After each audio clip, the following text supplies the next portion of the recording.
Contention. Critique. Conjecture. Conclusion. The Huddle with paperplusoffice.co.nz. Shop online anytime. They're open 24/7. On this Monday evening, Cameron Slater from Whale Oil is with me. G'day, Cam. G'day, Larry. Good to talk to you. And we have Josie Pagani back with us. Hello, Josie. Hi, Larry. Cameron, your view, the Prime Minister of the government has delayed the partial sale of Mighty River Power till next year, and the government is going to go off and consult with Maori. How do you see this? Is this a mini victory for the Maori Council? Oh, well, it's a victory for standover sort of gang-type tactics where you make demands, threaten a whole lot of bunches. This is what the sort of thing that gangs do in your driveway, and then expect payment to go away, and then when you do pay them and go away, they come back and get you for some more. All right, how do you see it, Josie? Well, I think it's very clever, cynical politics, really. Either way there was going to be a delay, the government had to make a decision like this. If they'd gone ahead with it, they'd been caught by the end of the day. Now they can be seen to negotiate for the next 6 months, even though they're consulting on something they've already ruled out, which is this package of super shares. That'll mean they're in a good position if they go to court again in 6 months' time. But look, Larry, it's a huge risk for them. Their fiscal strategy is in tatters now. Well, that's easily fixed, though, Well, Josie. Bill English said only a few days ago, he said that any delay will push the government over its self-imposed debt limit of 30%. 30%. Well, self-imposed, yeah, so, but...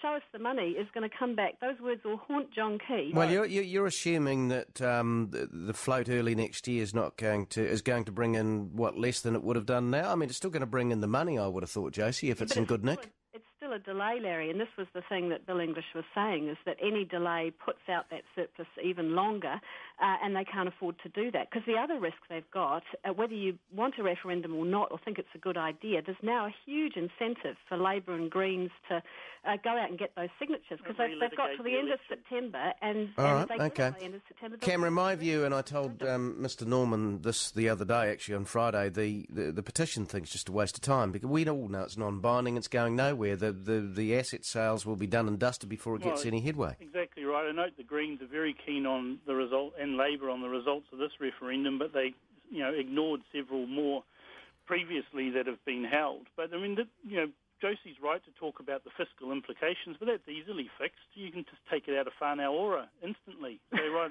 we'll cover the gap by cutting whānau ora.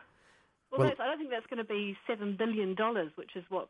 no, that's only 300 million, isn't it? Well, only, yeah. Isn't it? But the other thing that's interesting, Larry, I heard your interview with the Prime Minister, and he talked about, you asked him, will there potentially be any commercial rights attached to access and use?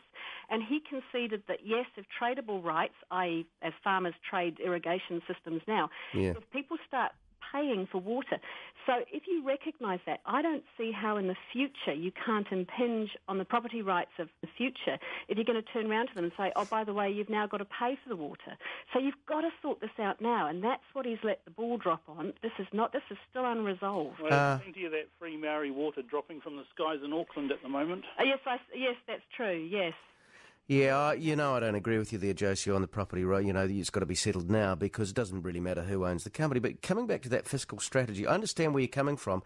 Yes, it would be stuffed up big time if nothing was delivered in this term, but we're not getting an indication of that. They're on hold. But the more they're not stopped, on hold, though, Larry, because there will be a court case inevitably. I mean, even after the 6 months showcase consultation process, they'll go to court because they won't get what they want. That's right.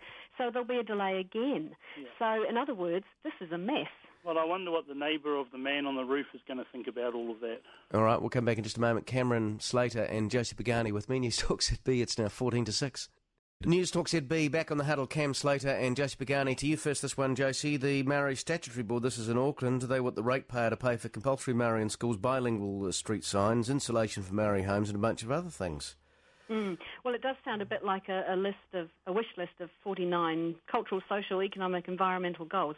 But look, they're entitled to their point of view, and they're only doing their job. They've been set up in this ridiculous situation where you've got an unelected Māori board because Rodney Hyde and John Key didn't want to see any Māori seats.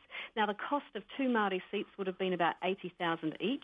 The cost of this unelected board is about $3.4 million. So they should have just bitten the bullet. Well, yeah, that's a good point if you believe in race-based seats. But anyway, Cameron, look, The worrying thing here is that this board should actually come up with these sort of nutty ideas in the first place because they're not core council responsibilities. Right. Well, I mean, this is a classic case of why we need local government reform.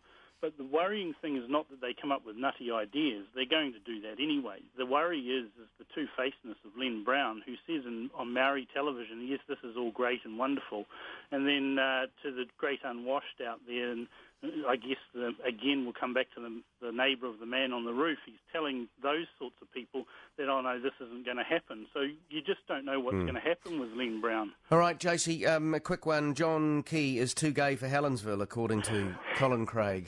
This is great. David Farrer's got the figures of how many people voted in Helensville. 26,000 voted for John Key, 949 voted for the Conservative candidate. So if John Key's too gay, Helensville's fine with it. And this is the future, or could be a future coalition partner, Cameron. Oh, well, look again, we've had Colin Craig come out with a poll, a dodgy poll.